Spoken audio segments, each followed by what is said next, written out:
Welcome to Rejected Religion Spotlight. I'm Stephanie Shea. My guest today is Dr. Tara Smith.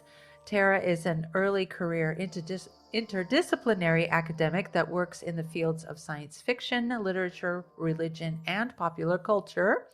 Currently, she is a postdoctoral fellow at the Center of the Study of World Religions at the Harvard Divinity School in Boston, writing on religious ideas and experiences of people that paint and play within the science fiction grim, dark universe of the Warhammer 40,000 game.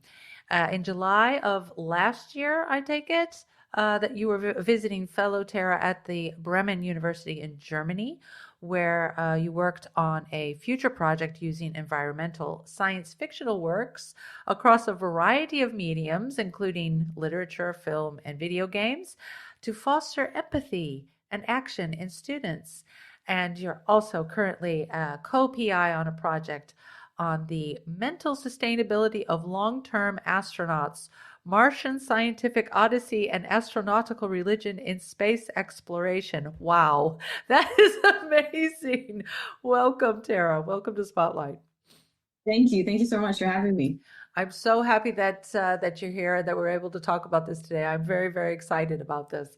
So, as I stated, you are a postdoctoral fellow of spirituality and the arts at Harvard University Divinity School, and you are now visiting Amsterdam via the History of Hermetic Philosophies and Related Currents, or otherwise known as the HHP Center, for a little while. So, could you talk a bit more about what brings you to Amsterdam?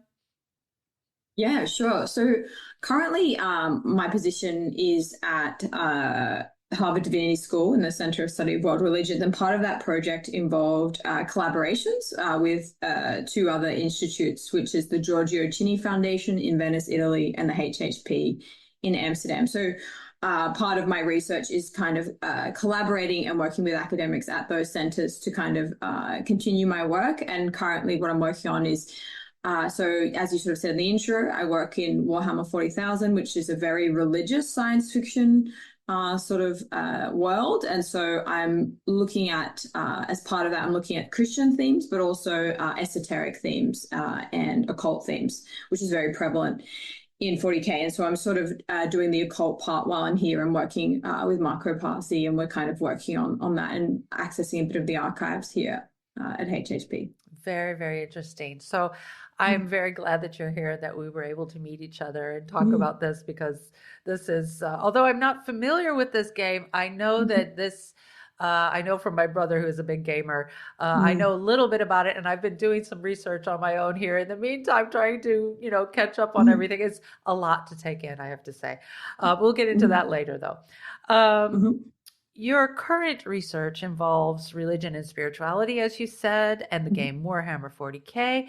As you have explained to me in a prior private conversation, there is a gap in the area of religious studies when it comes to researching the relationship between religion and tabletop games, and in particular what you're doing now with Warhammer 40k. Yet your work here demonstrates that this game encourages players to talk and think about religion. So could you expand on that? What that's all Yeah, about? sure. I'll kind of explain, I guess, the three kind of areas I'm looking at in Okay. this sort of topic, and then I'll explain a little bit more. So I kind of wanted to approach religion in 40K in sort of a few different ways. So the main way I'm looking at it is actually interviews with participants. So I have 14 sort of people that paint. So miniatures, Warhammer 40,000, we'll go more into detail, but generally you buy miniatures from a Games Workshop store. And I think there's like 500 around the world, and you go pick up little gray bits of plastic that are in little sprues all attached, and you kind of cut them all out and you glue them together, and then you spend maybe 6, 7, 20 hours, 30 hours, depending on the size of the model, painting these models, and you can customize, you can paint them how you like. So I'm doing interviews with these participants over a 6-month period, getting them to journal when they paint and exploring whether they're entering flow. So flow state is a sort of psychological state of when you kind of get really in the zone. It's kind of characteristic of sort of having loss of sense of time. You might feel like you're not really connected to your body. You feel sort of relaxed, but also kind of active. So it's not a passive engagement, like something like watching a film is quite active. And so what I'm doing is sort of seeing whether participants are getting into this sort of flow state when they paint, and then also is it meditative, and then how does that engage? So sort of that as a religion in itself, in a way, some sort of form of transcendence. So that I'm looking at that as sort of I guess a personal level, but then I'm also looking at religion within the law and how players discuss it on forums like R40k law, like Reddit forums, and sort of think about religion, because it's quite surprising that 40k is so Christian and is so occult. And so that's sort of why I'm sort of seeing, like, what are they talking about? Like, do they like the religious elements? Do they use that to talk about religion in the real world? And what I'm finding is that they are. It kind of creates, and an academic called Lars de Wilt has a kind of topic called pop theology. So everyone thinks that they're a little bit of like a theologist. They kind of discuss and compare and contrast. And so that's sort of what I'm seeing there. And then I'm also asking my flow study participants just what they think about religion, and it's a big spectrum. So you have some people that are like, oh yeah, it's there, but it's not the real world, I don't really care. Others that find it really fascinating, but aren't religious. And then I have one participant that is religious, who is Mormon, and then paints Mormon sigils and Mormon symbols on his models. And he believes that he can connect more with his Mormonism through the religion in the game. So it's a big kind of spectrum. So that's the second paper, is just religion more generally in the law. And then the third paper I'm looking at is sort of this idea of satire within the world. So Warhammer 40k, it's not a very pleasant, you said it's grim dark. It's a sort of totalitarian theocracy where lots of people die. It's not a very happy place. And so the original creators wanted it to be very satirical. They didn't want anybody to look at this world and be like, hey, this is a great model to create civilization. But what are we seeing is now is some contemporary painters and players and people involved don't realize that it's actually ironic and see these characters as quite heroic and amazing and wonderful. And then we get to this weird reality where some sort of, QAnon kind of conspiracist theory type people will superimpose Warhammer character art with Trump's face. So it's getting into a very strange space. So that's the third article. So it's kind of looking at religion in a kind of, I guess, all the negative outcomes of 40k in terms of this law, which I think is a very small part of the community. It's not at all representative, but it's still really interesting. And so they're the kind of three areas I'm looking at. Yeah, that's a lot there to explore and unpack with all those different topics, of course. Okay, so as I said, I was trying to do like a cramming all the information about Warhammer in my head by watching YouTube videos, and I've only just scratched the surface. It is an incredibly intricate, layered, complex game with so many different characters and the extensive lore and the background stories of everyone. And I was talking with someone today, just mentioning that we were going to be talking today, doing the interview today. And she's like, well, what are you going to talk about? I said, well, I said, have you ever heard of this game? She's like, I've never heard of this game. I said, well, you could kind of think of it like a Dungeons and Dragons tabletop game, but it's also video games, and it's, you told me, the podcast, and it's just all these, and on the internet, the forums, and it's enormous. And I'm just now starting to realize how enormous it is. But so for people who might not be familiar, can you talk a little bit about what this game is about, who created it, and the influences on the creator? Because that was something that what I have seen so far, I see definite source material references going on there. And then we can talk about what the main themes of the game are and that type of thing. So we have a little outline so people can understand what it is that we're talking about here.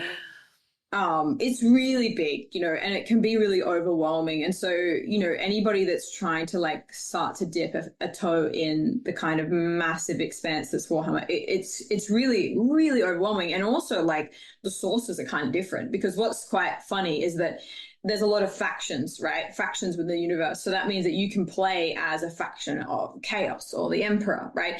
And not only that, but the lore that's created or written from those perspectives is often skewed, because even within the lore, there's biases. So then even when you're reading lore, you don't know if it's the true lore or what's like the true facts, or whether, you know, they're taking creative license and things. So it's really kind of challenging. But from the sort of like most basic aspect, so Warhammer 40,000 was kind of created in, I think it's 1987 by Rick Priestley, who kind of designed the first stages of the game. But you probably had, you know, like 20, 30 different designers working on it after, because it's been going for so long. And then on top of that, you might have, you know, 20, 30 different science fiction writers that are creating all the books for it. So you have the physical game. So that's a game that you play with somebody else, like a normal kind of battle game where it's strategic, you roll dice and you have all your models there and they work certain points, and you basically are trying to out-strategize them and destroy their models. But those models are normally models you've bought from the shop, you've painted yourself. And then, so they're the kind of like two modes of engagement, but then you might read the books. So Warhammer 40,000 has its own library called the Black Library. So then you might buy the book. Then you might also be watching the show. They have their own channel. And then you might be listening to lore creators on YouTube, which there's a huge amount, because, and they kind of have a bit of a monopoly on the lore because it's so dense. So it's much easier for me to look up, you know, if I'm curious about the Imperium, I might look up a YouTuber talking about it to try and get through some of the lore, rather than reading the 500 and something books that there are, or 700 books. Right. So, you know, it's just so big. And so it really just, there's so many points of engagement. And I think that's what makes it so addictive and so immersive, because you're playing with a model that's in a particular faction that then you're reading about, which you've painted based on the lore, again, based on certain themes. And then when you play in the game, you create your own lore, right? Because that's my soldier. I know he always misses. And so then I have a narrative when I play with him in the game that he's a terrible shot.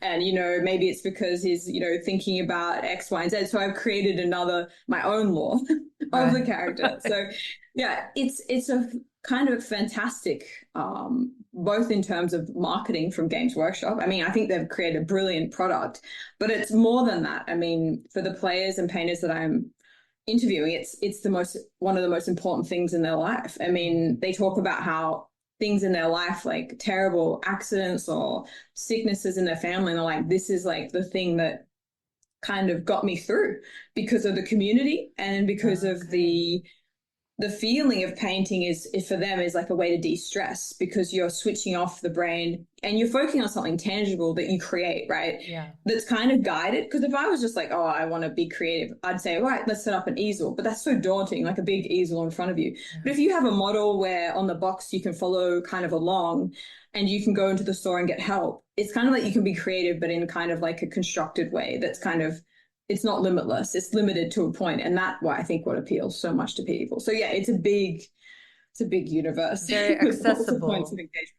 Yeah, definitely. I mean, it's mostly marketed to a younger, you know, in the kind of 8 to 12-year-old range. But then you have a very vocal and very passionate kind of people, probably within my age group, around the kind of 25 to 35 years that take it very seriously. Well, and I can imagine if this game is so old that there are a lot of older players as well still that are enjoying this, just like Dungeons and Dragons, that they're still, you know, I mean, people are still playing that to this day. So they're, you know, even my age or older. So what I talked about source material, the influences, we were talking about this in our prior conversation, but also things that I was witnessing when I was looking at all of these different sources, so I could try to learn for myself. But Dune, you can definitely tell Dune. Tolkien, they even have characters called orcs in this game. So that's another thing that I think you mentioned. Michael Moorcock books. He also has a complete series about.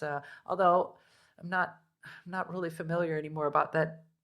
What's the name of that series? Do you know that offhand? Doesn't matter. Elric is the character. That's what it is. I think it's like Elric of Melbourne and something like that.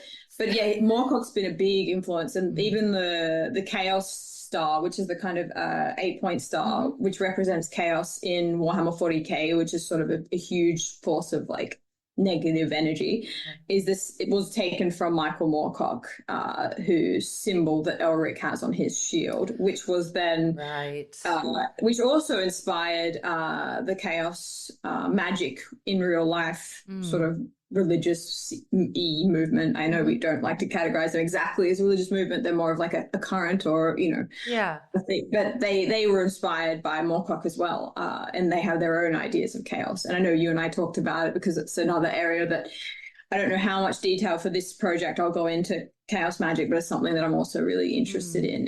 But basically the creators of 40k plundered almost every pop culture reference you can think of. There's something there. And they do it pretty unashamedly, because they're like, well, they just did it. And I think it's kind of done in around that time, I think. And also Lovecraft, H.P. Lovecraft was a huge influence as well. Those chaos gods, they look like the old ones from exactly. from the Lovecraftian areas.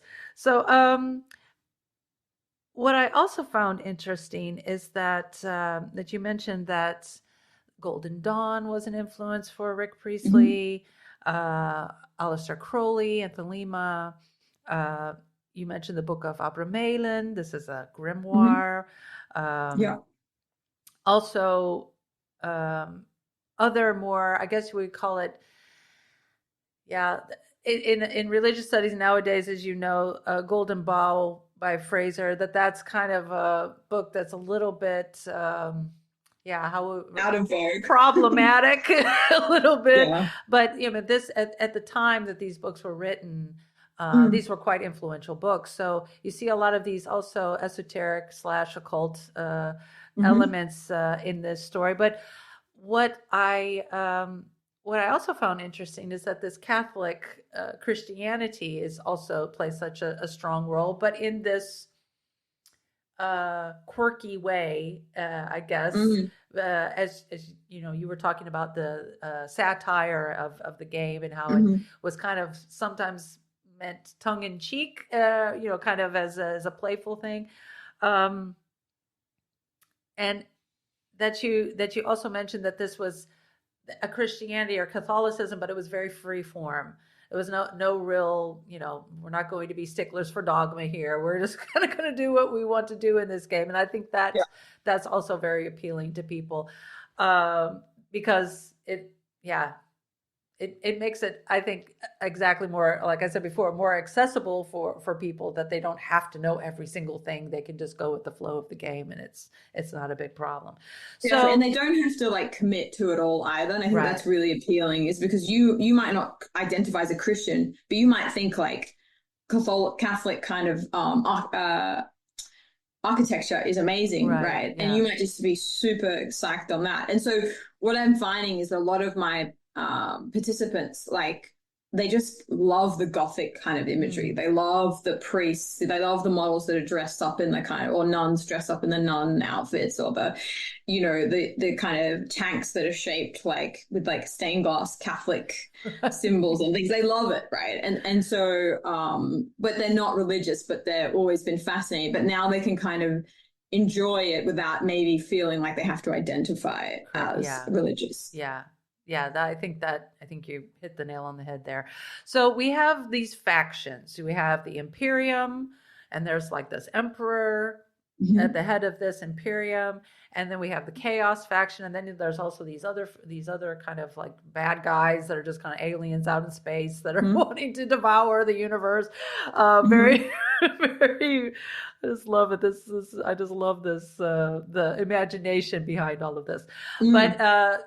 The basic two factions of the Imperium and Chaos, I wanted to ask you about this too, because the more I was learning about this emperor, the emperor started out wanting to create a type of civilization where there was no religion, and there was, it was all supposed to be based on rationale, and there wasn't supposed to be a god in this story, or a religion in this story, and yet that's where this shifted to, that we have nuns and priests and people considering this emperor to be at a certain point in the story, the emperor dies and is kind of like in this, well, maybe not completely dead, kind of in this in-between state of between living and dying. And he starts to be revered as a god and worshipped, as it were. So what do you think about that? Oh, there's one more thing I want you to touch on too. Yeah. When this happens, that the god emperor is in this in-between state, if I'm understanding correctly, he has to have like sacrifices every day of the psychic people. They call them psychers. Is that true? Okay, I'm not sure. I don't know if I'm remembering all the terms, but yeah, these people have to like sacrifice themselves and their psychic energy, their the power of their mind or whatever it is that they're doing. This is like allowing this god emperor to like remain in this in between state of existence, so that he can still kind of have influence on the Imperium. What I'm going to just ask a stupid question. What is this all about? I mean, starts out atheistic, rationale, and then it turns into this very kind of strange mix of magic and Catholicism with the nuns and the priests worshiping. Yeah. What is this all Definitely. about? And it's so basically what was happening in the kind of universe is that the emperor has these kind of like godlike gifts and powers. And so he was then doing these amazing things, reuniting humanity. And so everyone was witnessing this, being like, this guy's like, superhuman, right? And he was. That I think that's like he's bigger than everyone, he's more powerful than everyone.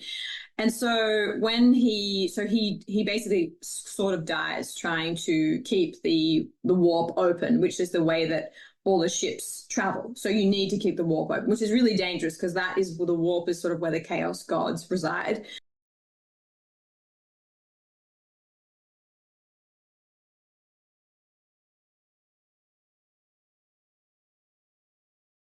And that is where they can do their most harm, and ships would get lost or destroyed. And so all his powers are being drained to try and keep that travel safe.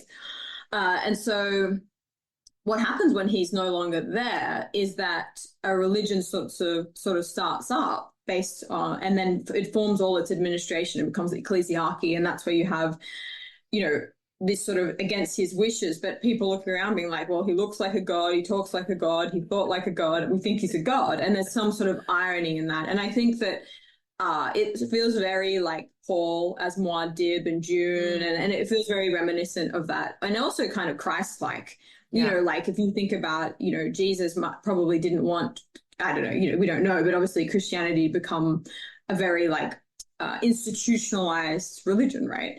And so potentially, and he sacrifices himself, the god emperor sacrifices himself like Christ, his son betrays him kind of like in a Judas-esque kind of way. So there's a lot of like Christian parallels. And Rick Priestley he's in interviews has said that Milton's Paradise Lost was a big influence for this kind of like fall from grace that happens with the god emperor's son Horus, right? So it's very much seen as like a very kind of parable.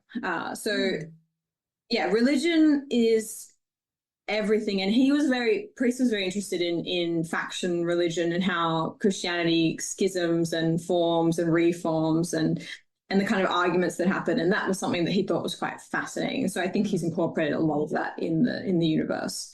So that's sort of how religion gets back in, basically. And that's why we get nuns in space and things like that. Yeah. Right. It is kind of maybe a meta look at the nature of humanity and how they want to place certain elements or aspects to things that are outside of their own realm of their capabilities or their own understanding, that things are greater than them. So that has to be some kind of god, or that has to be some kind of religious thing, that there's that seems to be kind of a theme that happens with people generally if we look Yeah. past through history. So that might be a commentary on that as well. Definitely, but especially because science fiction, I mean, this is just typical sci-fi. You take one element that you think like, robots, and then we're like, what will robots look like in 1,000 years? What will it be in 2,000 years? What happens if robots were just everywhere? It's this kind of like philosophical thought experiment of like, Sure. what if? And I think 40K is a bit of like, what if the world was just awful and also religion was this horrible? What if like the Catholic Church or Christianity just became so awful? What would it look like? How would people react? And so I think it's part of that kind of like thought. Can people still be moral and good in this terribly immoral universe? And that's something I think Priestley really wanted to be at the heart of it. And it's what a lot of painters and players find most engaging, because, even though the universe is really dark, the writers of the Black Library have really tried hard to put in some humanity, because nobody wants to read a book about like, it's awful and then they died and it was really awful again. Like, that's not very fun reading. No. You need to have someone to root for at least a little bit. And so I think those stories create these really like, and some of them are pretty badly written. Some of them are written brilliantly. I mean, there's a huge range there, but they have these really amazing stories about like human triumphs. And there's one particular one I really like that has a priest character, where normally the priests in the law are pretty awful, but he basically goes and feeds the poor people and has this really like kind of going down from where up on high to go feed and look after people that have been injured, and he prays for them and tries to give them hope. And so I don't think that it's necessarily even a critique of religion, but I think it is a critique of institutionalized, overbearing, organized religion. But its spirituality is very much, I think, promoted in it, in a way. It just seems to me quite ambiguous, because you have the Imperium faction, which is, I mean, I guess this is supposed to be like the good guys against the Chaos faction, where they're supposed to be the bad guys here. But even the good guys are not so morally upright. And you have this emperor god who's sacrificing people every day so he can stay, in existence. So it's, a lot of really mixed, messages there about, what is the nature of good? Can you still be good and do all of these things that most people would consider bad? So a lot of questions are, so I can understand how this could be really rich material for discussion on message boards or in these communities, wherever these people are finding themselves, if it's in the game space in the physical world, or if they're online, or if it's in a podcast, whatever, topic they're talking about that day, that this could be a lot of material for people to really, chew on for a while and try to sort this out. Philosophical questions about, what is good? What is evil? What is this all about? I think we'll get into the Chaos faction a little bit later. I wanted to touch first on your mentioning of Johan Huizinga's work, Homo Ludens, the study of the play element in culture, with regard to your research, and that you've noted that the interaction between this game and the players suggests that there's more imagination and interactional thought about religion than was presumed, because that was kind of like, I guess that, I mean, I can see how people might assume that, oh, this is just a game and this is not so serious. People aren't really giving this a lot of deep thought. But you found that that's really different with regard to this. So, and I found this really interesting. So I'd like to know if you wouldn't mind sharing some information taken from your interviews with the people that you've talked to, what the participants have said with regard to all of this. Yeah. So the play concept's really interesting from Ludens, because, from my sort of interpretation, he really considers play to almost be like a door that you walk in and then you walk out and you've stopped playing. And other theorists that I know that look at religion and gaming more like video games think that it's a playing that happens. So you go in, you play your avatar is a priest, you go online, you do a little ceremony, and then when you've stopped, you stop. You're just playing with religion. You're not really taking any of it in. And what sort of like I am interested in two things. One is I don't think that the play space, for, at least for my people that I interviewed, really stops and finishes. In fact, it's so all-consuming. There's this sort of there was this Instagram reel TikTok trend where people would ask often their male partners how often you think of the Roman emperor, right? It was this kind of joke, like, and normally men think about the Roman Empire, and normally the joke is that men think about it every half hour, right? So I asked my 40k participants how often they thought of 40k, and most of them said like at least once within half an hour.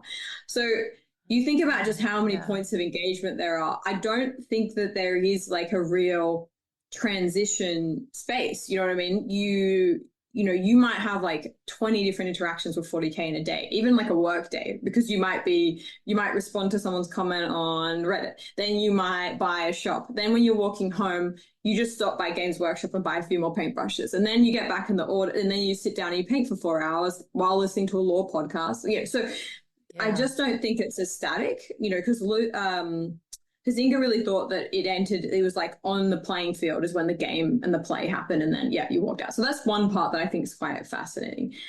And then in terms of the religion, I don't go so far as to believe that it's exactly the same, in the sense that I don't think when you're playing a chaos kind of character, I don't think you really believe that you're a chaos character. I think that's putting too much emphasis on there. But I think the fact that people will think about it, talk about it, get tattoos of it, have quotes on their wall, it's something sort of more significant is happening. I don't think it's a religion, and I wouldn't even say that it's like a religion, but something significant is important is sort of happening in that space. And to be honest, it's very difficult for me to kind of work it all out from a methodological and also conceptual perspective. So at the moment, I'm trying to compartmentalize it, work on the 3 papers and see what kind of comes up. I think what's really fascinating and what surprised me is just how important the painting and the hobby is for people's mental health. And it's a real sort of positive influence on their life at the end of the day. And that's something that I think is really, really amazing. Even if it's not directly linked to the religious part, I think that's still something that I'm also exploring, is that even though, there can be people that have negative experiences with a hobby, but most people seem to have really positive experiences, and it creates a really nice community with a shared language, right? Because you have to. The language to be involved. So yeah. I'm a little rusty with Huizinga and his Homo Ludens theory, but didn't he talk about serious play? That there was an aspect of like an actor in a play takes this very seriously at that moment, even though they know it's not real, quote unquote, but they take it very seriously at the moment that they're involved in it. So if I'm not too rusty with housing in there, but that kind of seems like what's going on here. I mean, we can maybe compare this to other areas that's not necessarily gaming, but like Twin Peaks, for example. I mean, people can be so immersed in this story and the lore and all the quirky little things that whatever speaks to them at that, from that show or from that, I guess, universe, you could say. And I'm sure there are other social phenomena, coming out of pop culture that we could compare this to, that people just feel like a real, for whatever reason, a connection with this. And this is something that keeps popping up in their daily lives because of maybe a reference that's made, and it makes them think about it. And so there's this ongoing engagement that happens, and especially if you find other like-minded people that you're talking to, this is something that you are immersed in. So I see what you mean about you step in and then you step out. It's not really that distinct when it comes to this type of this scenario with the game. Yeah. And I do think that it's like something like fandom of, like, there's big fandoms. There's Lord of the Rings fandoms. There's all sorts that are huge. But I think in the way that it's still ongoing means that it's so immersive in a way that, and there's just so much material. It would be like if Tolkien had been alive and then wrote another 500 and something books and then created miniatures. You know what I mean? It's something, it's like, it's like a normal fandom, but on steroids, just in terms of Right. the all the nodes of engagement. And I think that makes it even more immersive as something, and the physical store. So you can go into, I can't go to Amsterdam and visit the Tolkien store or the Harry Potter store. You know what I mean? Like maybe there's one in Europe or two in Europe, but there's not going to be a store in every town. And so I have participants that even when they're traveling, will every time they go, even if it's a family holiday, they'll, dip out on their family to go visit the local store, right? So that makes a big difference for community, because you imagine if there was a Lord of the Rings store in every town, how much bigger the fandom would grow, because you've got a place to hang out. But then you add on top of that a game you can play, because obviously there's Lord of the Rings games, but there's not like, it's not based around a game, so you know what I mean. So it is really like, it's like a fandom, but it's so big, right? So much bigger. I'm starting to realize this, how expansive this actually is. It's more like a phenomenon. That's how I'm kind of considering at the moment. Right. So if we go back around to this, the themes about the good and the evil, and we could talk about the chaos side in this game. We talked about the chaos magic symbol, that this is an actual thing. This isn't just something that the makers of this game came up with. It was already an established thing that they kind of appropriated for the game. And we were talking, of course, about the occult influences. And we kind of got into this discussion about, I know you haven't done interviews with chaos magicians who might be playing this game, but we kind of got into this area of what would they say about, their thoughts about this, because they're coming maybe from a different perspective. But to kind of to circle back around to the people you have talked to about this, could you talk about the how they're viewing this overall representation of evil in the game and the chaos side of the story? How do they interact with this?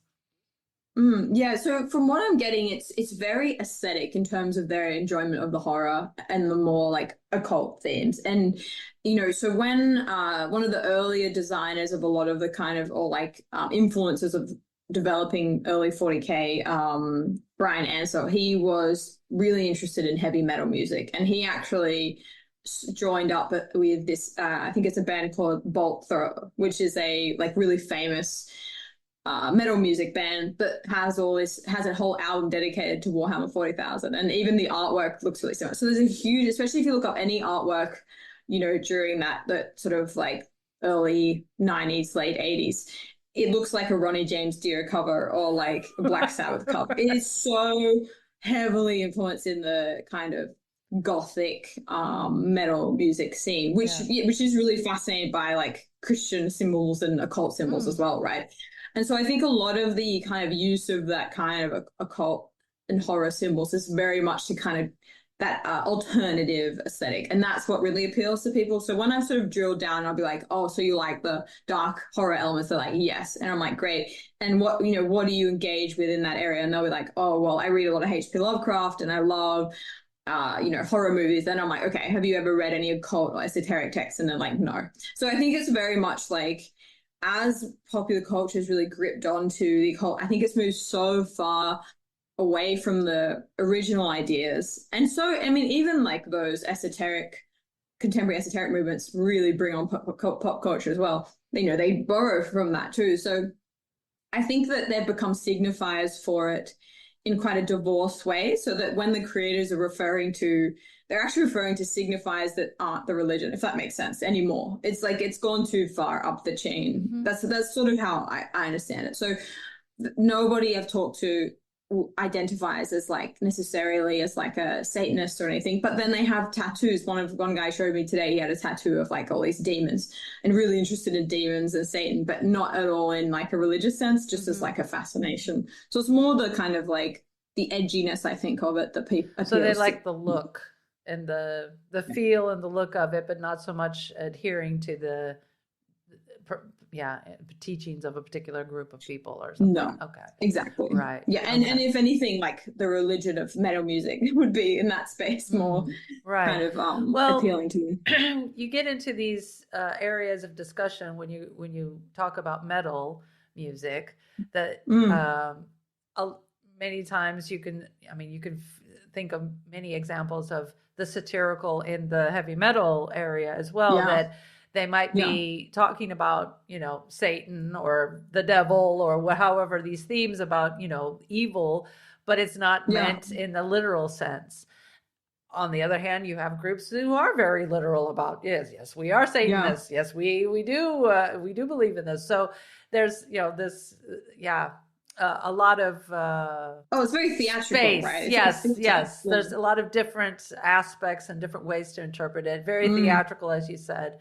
And some of them do this, purely for the show, and other people do it because this is what they really do believe. This is what they're singing about. So, but getting back to what you were saying about how it's so permeated in the culture, these are tropes and themes and topics that, most people they don't think twice about it, because they watch Buffy the Vampire Slayer, or they watch Charms, or they like Harry Potter, or they like Evil Dead, or whatever film franchise that's out there. These are very familiar things, even if they're not personally engaging with this on a intrinsic level. It's just things that are just very normal to them. Magic, Wingardium Leviosa, people, it's all these things that people just now know. Here I am saying the same thing. So exactly, these are just so much a part of our society now. And I like the term occulture because it's that mixing of occult and culture, that it's just it's like Partridge says, it's just everywhere you turn, you see all these different representations of it, and some of them can be very, very cute and innocent and playful, and other ones can be quite kind of scary, even kind of confrontational to you. But with these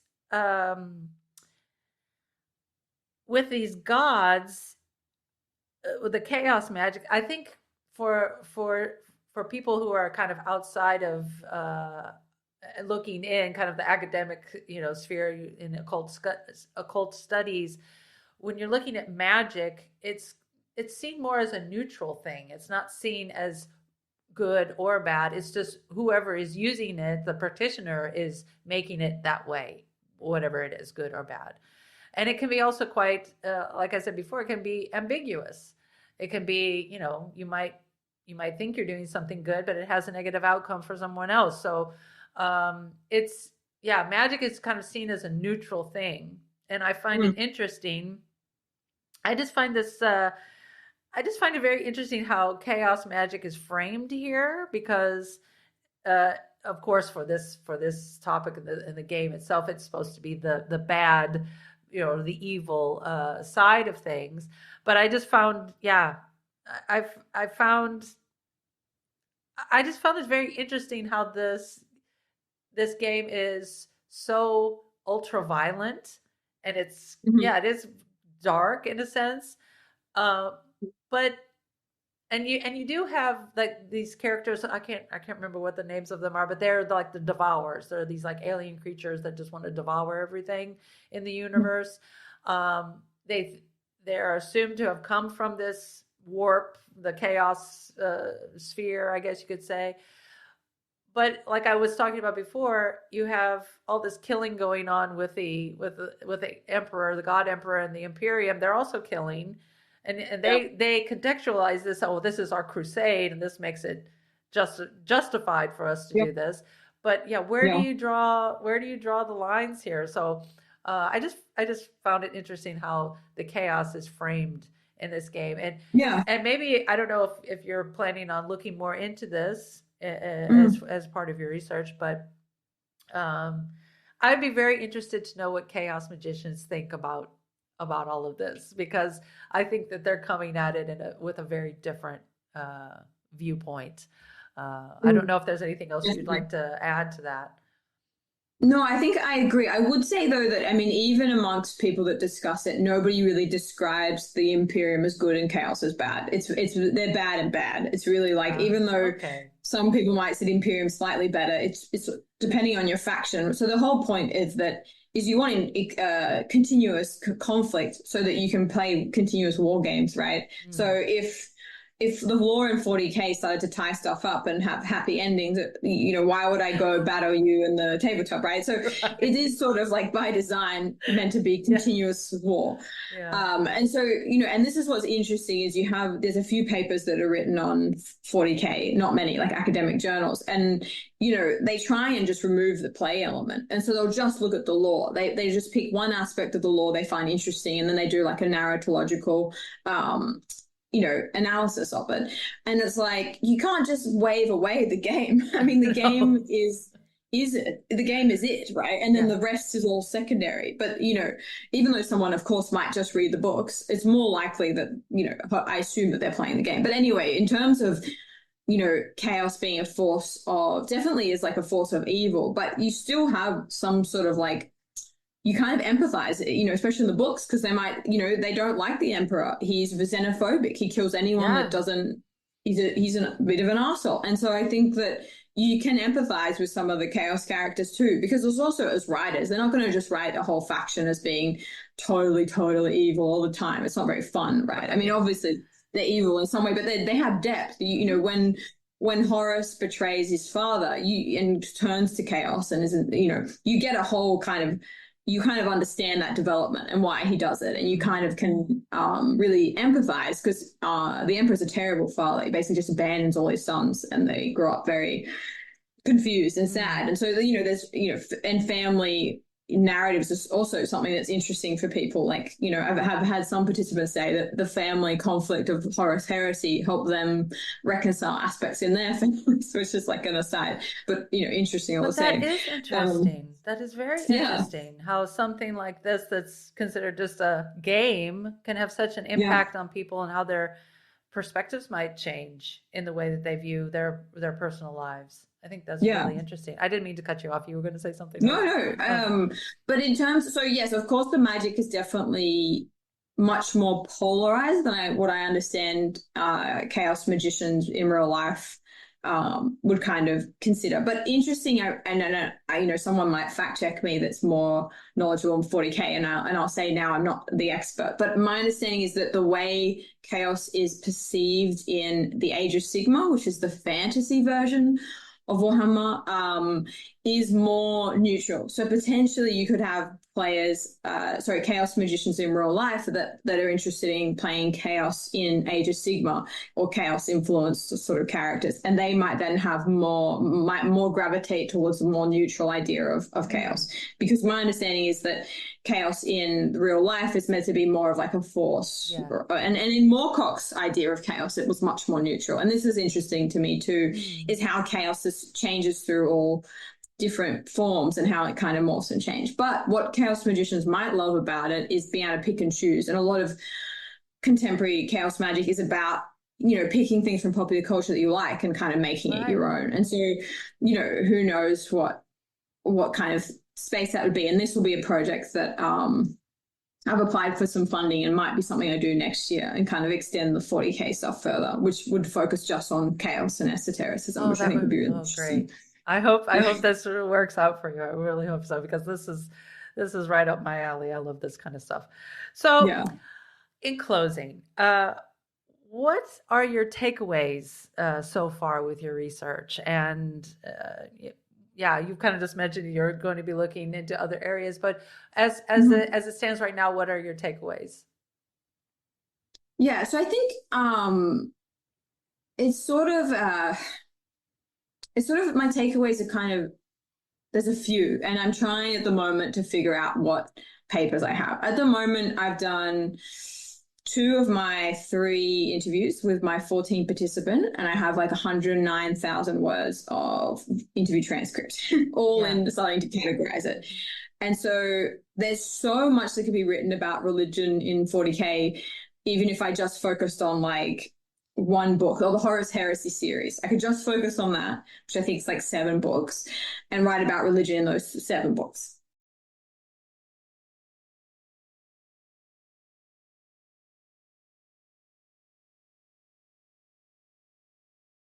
And that could be like 1 paper. But obviously, like, I can't write like 100 papers on 40K. So I need to kind of figure out how I'm going to kind of condense it. So my takeaways is that this is more than just a game, for at least for the 14 people I interviewed. And this obviously isn't a representative sample, right? My participants are just 14 people that were interested to participate. So I'm not going to say that it's like that for everyone, but I think for a lot of people, and anecdotally, people I've talked to, is this more than a game in almost every sense. And so that's interesting to me. And I'm trying at the moment to conceptualize what it is that it is. I don't think it's a religion, but I do think it's meaningful. And I think a lot of our language around meaningful kind of transcendental experiences, we draw on religion terminology. Mm-hmm. And then you having to kind of then make a case that it's a religion, which I don't want to do, because I don't think it is. And this is what fandom studies of scholarship often does. Oh, it's like a religion because they have a shared values and blah, blah, blah. And I think that almost doesn't minimize, but it just doesn't feel quite right to me. So that's kind of like one factor that I think is really interesting. I think the flow state's really something that I think is really fascinating. And as I said before, what surprised me is that it is used for something at the end of the day to unwind from the sort of stresses and give people a break. But then it's not just escapism, because they often feel better afterwards as well. And it's like sort of you time that's sort of just you, that isn't necessarily done in the community. But then you have the playing in the community aspect, which is when you're going into the store, you're seeing the same store owner and you're having a chat, and that is so important for the hobby as well. And people form these really important communities. So there's the community aspect too that's super important. So there, I guess, like the 3 areas, and then also the satire part. That's my least baked idea in terms of like conceptual work at the moment. So yeah, I mean, I just love it because I love that it's a hobby that means a lot to people. And what I don't want to do is write a paper of being like, what are the like nerds doing, or as like an anthropologist kind of from the outside. And this is what a lot of papers do when they're looking at these kind of niche kind of cultures, even though I'd say 40K is becoming a lot more mainstream, but it's kind of like, wow, fascinating, and I don't want to do that, because I don't think that that's like representative. So I'm trying to honor what the participants are experiencing as best I can, but obviously you still need to be critical. It's a franchise. It makes money. Mm-hmm. It's not charity, right? So that's something to consider too. So there'd probably be like my 3 main takeaways. And I know that I wasn't very articulate, but I'm just at the moment, I'm just like hyped on the space. I'm just hyped in the area. I just love it. I love it all. And I'm just enjoying it. And I'm trying to figure out the more nitty gritty stuff a bit later. At the moment, I'm just writing stuff down and getting into the this is a work in progress. You haven't finished it yet. This is not finished yet. So, but I like what you said about you're just hyped about it. You just love it. I think that's what you need. You have to have this intrinsic interest in it. Like, I really want to know more about this, and that drive just from your own personal knowledge about learning about it that makes it so interesting as well. Well, this is great. I love talking to you, Tara. Thank you so much for being here and sharing your research with me tonight. I was just wondering, if people are interested in this and they want to follow your research, or they want to contact you, or wherever online, where can they find you? At the moment, I am wanting to get a website created, but I just haven't got my act together. But I do want to create a website. But at the moment, you can find me on the Center for Study of World Religions homepage. Mm-hmm. And there's a very small little like casual article I've written on flow state and transcendental experience. I think it's only like 300, 400 words, but you can have a look Okay. at that and email me anytime. As I said, my current position is ending in September. So if you hear of any jobs going, please send me an email. I'm on the hunt. Okay. We'll travel for work. We'll teach anything. So yeah, Great. I'm just pitching myself at the end in case anyone. Right. Yeah, you got to do it. You got to hustle. That's right. That's right. You are going to be giving some talks soon. You have one scheduled one in Leiden, just That's for right. the local people here in the Netherlands that might want to attend. And there's another one that's might be coming up in Amsterdam as well. We don't have a date yet, but there's Yeah. definite plans being made. But I will be sure to provide the information whenever that comes available. So Mhm. Tara, I wish you the best of luck in your research and what you're doing. I think this is just absolutely wonderful. Um, for the viewers out there, if you want to comment or question here on this video, please do so, and make sure that Tara gets those comments and questions. And if you liked this video, please consider giving it a thumbs up and consider subscribing, because that helps this channel greatly. So yeah, Tara, thank you so much again. It was a wonderful conversation. And that's all we have for today. And I will see you all again next time. Bye-bye. Bye. Thanks.